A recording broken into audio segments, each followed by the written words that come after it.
नमस्कार दोस्तों, आप पढ़ रहे हैं कक्षा 10वीं एनसीईआरटी गणित, जिसमें आज आप पढ़ेंगे प्रश्नावली 1.2 का प्रश्न क्रमांक 6 और प्रश्न क्रमांक 7। तो देखिए प्रश्न क्रमांक 6 क्या है। व्याख्या कीजिए कि यह संख्या और यह संख्या भाज्य संख्याएं हैं। तो देखिए सबसे पहले तो आपको भाज्य संख्याओं के बारे में पता होना बहुत जरूरी है, तभी आपको ये सवाल अच्छे से समझ आएगा। तो देखिए अभाज्य संख्याओं के बारे में तो आप पहले ही पढ़ चुके हैं। अब बाकी बची जो संख्याएं होंगी तो ध्यान देना, यहाँ पे 2 के पहले जो 1 होता है, एक ना तो अभाज्य संख्या है ना भाज्य संख्या है। बाकी बचा यहाँ पे 4, तो बाकी बचा है 4 और 6, 8 और 9 बचा है, 10 बचा है, 12, 14 और फिर 15 बचा है, 16 बचा है।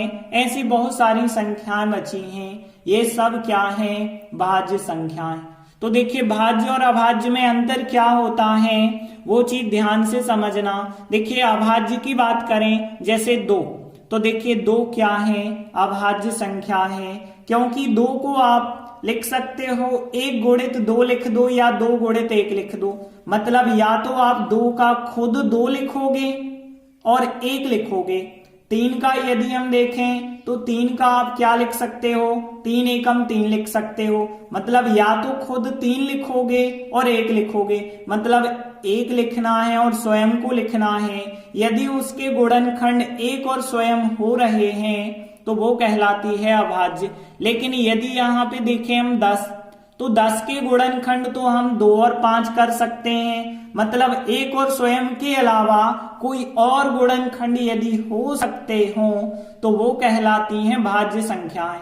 जैसे देखिए 12 को हम 3 गुणित 4 लिख सकते हैं। तो देखिए हमने 12 की 12 नहीं लिखी और 1 भी नहीं लिखा है, तो इसका मतलब ये हुआ कि 12 जो है एक भाज्य संख्या है, तभी तो इसे हम 3 गुणित 4 के रूप में लिख रहे हैं। और दूसरी चीज यहाँ पे एक और समझ लीजिए आप, जैसे हमने कहा 7 एक अभाज्य संख्या है, क्योंकि 7 में या तो 1 का भाग जाता है या 7 का भाग जाता है। केवल 2 चीजों का भाग जाता है और तीसरी चीज कोई ऐसी नहीं है जिसका भाग चला जाए। लेकिन यहाँ पे यदि हम देखें 4 को ले लें तो 4 में देखिए 1 का भाग जाता है, 4 का चला जाता है और 2 का भी चला जाता है। मतलब यहाँ 3 चीजों का भाग चला गया, यहाँ 2 चीजों का भाग गया। तो जब 2 ही चीजों का भाग जाए, 1 का और स्वयं का, तो वो अभाज्य कहलाती हैं। लेकिन 1 और स्वयं के अलावा किसी तीसरी संख्या का भाग चला जाए तो वो भाज्य संख्या कहलाती है। तो यहाँ पे भी हम देखेंगे, अब 12 को जब हमने 3 गुणित 4 लिखा तो इसका मतलब है इस 12 में 3 का भाग भी जा रहा और 4 का भी भाग जा रहा। तो मतलब ये हुआ कि 1 और स्वयं के अलावा किसी और संख्या का भाग जा रहा, इसलिए ये कहलाती हैं भाज्य संख्याएं। तो भाज्य संख्या में एक ही चीज याद रखना कि यदि कोई संख्या 2 संख्याओं के गुणनफल के रूप में बनी है और वो संख्या 1 नहीं है, कोई स्वयं संख्या भी नहीं है, तो इसका मतलब है इस संख्या का भाग इसमें जाता है, इस संख्या का इसमें भाग जाता है। तो यहाँ की जो संख्या है वो भाज्य संख्या मानी जाएगी। जैसे हमने कहा यहाँ पे 14, अब 14 को यदि आप 2 गुणित 7 लिख सकते हो और देखिए यहाँ पे 1 और स्वयं तो लिखा नहीं है, मतलब 14 का हमने 14 नहीं लिखा और 1 भी नहीं लिखा, कोई और संख्याएं लिखी हैं। तो इसका मतलब ये हुआ कि इस 14 में 2 का भाग जाता है और 7 का जाता है। मतलब 2 से भी विभाजित 14 7 से भी विभाजित हो रही है, तो मतलब ये संख्या भाज्य संख्या होगी। तो देखिए हम सीधे सवाल पे आते हैं। अब देखिए यहाँ पे जो पहली संख्या दी गई है वो संख्या क्या है आपके पास? यहाँ पे है 7 गुणित 11 गुणित 13 प्लस 13। अब ध्यान देना, यहाँ पे ये संख्या भाज्य होगी तो कैसे होगी? यहाँ पे देखिए यदि प्लस लगा है तो इसका मतलब है ये पद अलग है और ये पद अलग है। तो यहाँ दो पद हैं, आप देख रहे हैं दो पद हैं, और दोनों पदों में यदि हम देखें 13 यहाँ है 13 यहाँ है, तो दोनों पद से हम चाहें तो 13 कॉमन ले सकते हैं। तो 13 यदि हमने कॉमन लिया है तो देखिए यहाँ पे क्या बचा होगा, 13 यदि कॉमन लेंगे तो कितना बचा, 7 गुणित 11 बचा, और फिर प्लस का चिन्ह बचा है, और यहाँ पे 13 कॉमन निकल जाएगा। तो 13 में से 13 कॉमन निकालते हैं तो कितना बचा फिर 1, क्योंकि कॉमन निकालने का मतलब भाग देना, तो 13 में 13 का भाग जाएगा एक बार। और आगे देखिए 13, और यहाँ पे सॉल्व करेंगे तो 7 11 77 हो गए, और फिर प्लस 1 करना है, तो यहाँ पे 13 77 और 1 78 हो गए। तो 78 यहाँ गुणा माना जाता है कोष्टक के आगे यदि कोई चिन्ह नहीं लगा हो। तो देखिए हम इस संख्या को 13 गुणित 78 लिख सकते हैं, मतलब इस संख्या में 13 का भाग भी जाता होगा और 78 का भाग भी जाता होगा।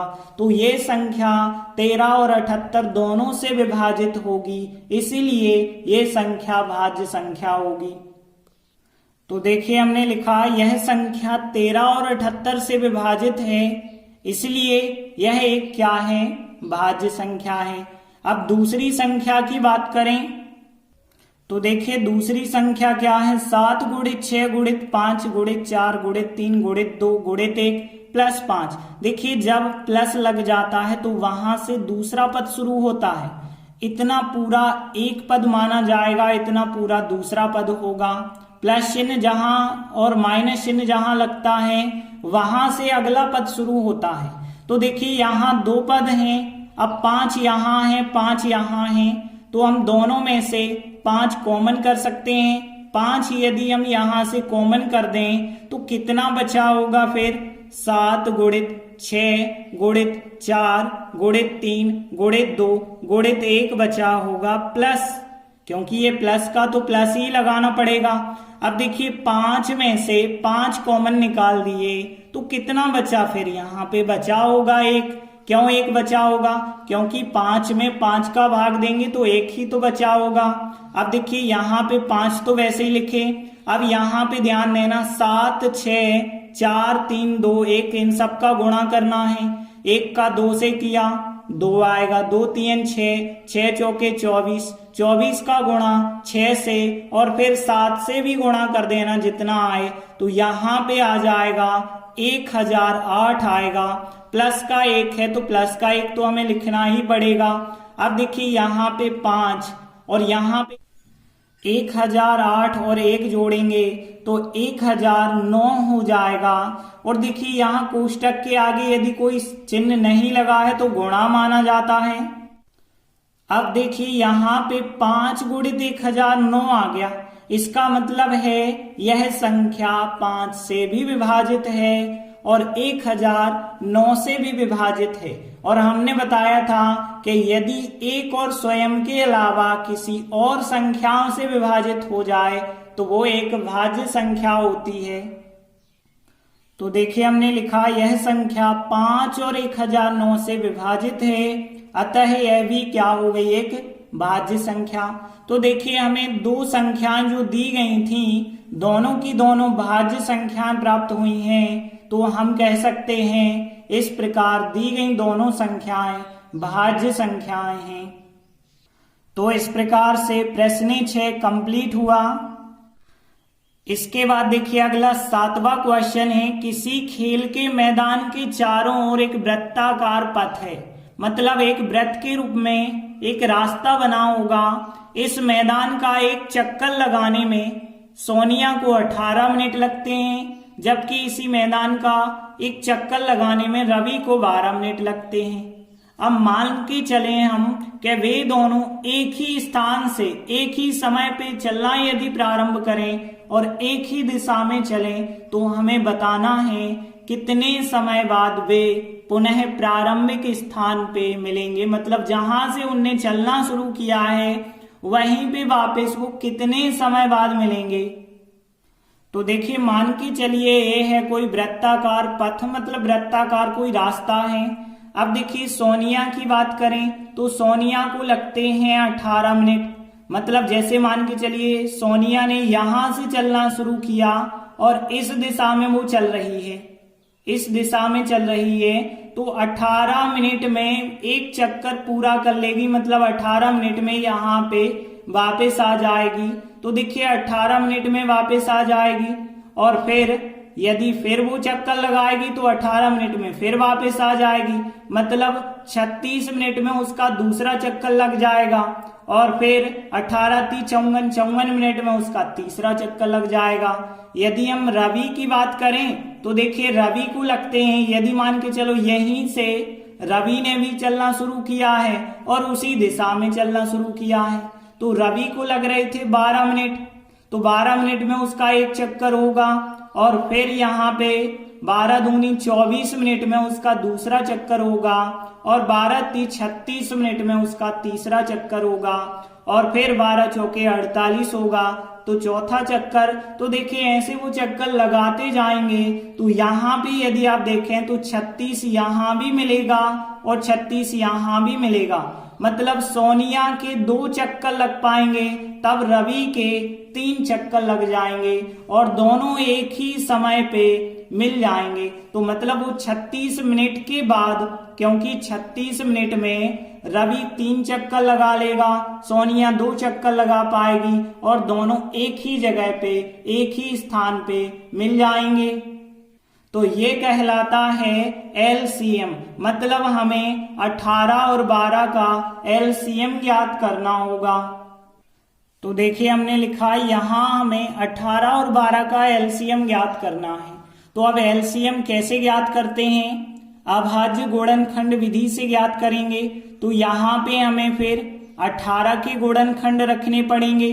तो देखिए रफ में यदि आप निकालेंगे 18 के गुणनखंड तो क्या होंगे? 18 लास्ट में 8 है, 2 का भाग देना, तो यहाँ 2 × 9 = 18।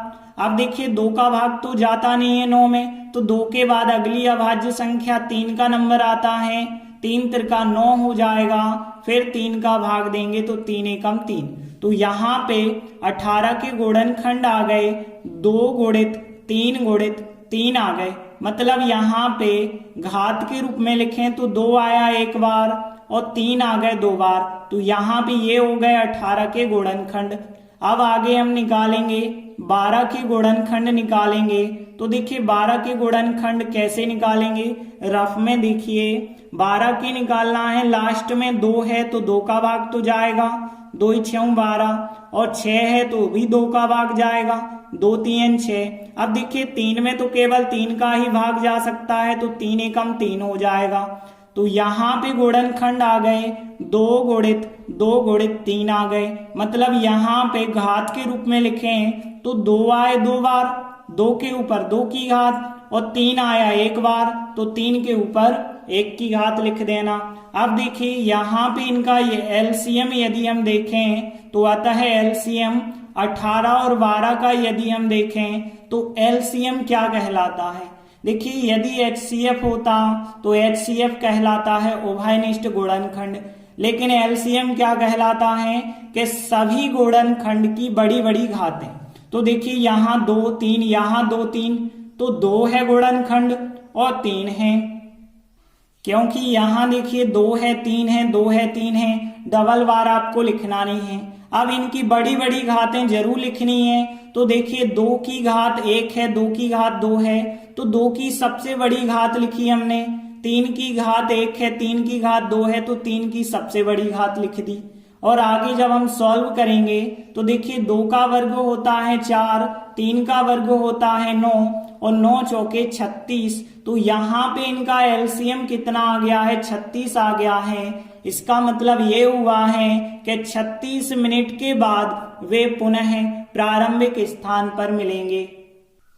तो देखिए हमने लिखा आता है 36 मिनट बाद वे पुनः प्रारंभिक स्थान पर मिलेंगे।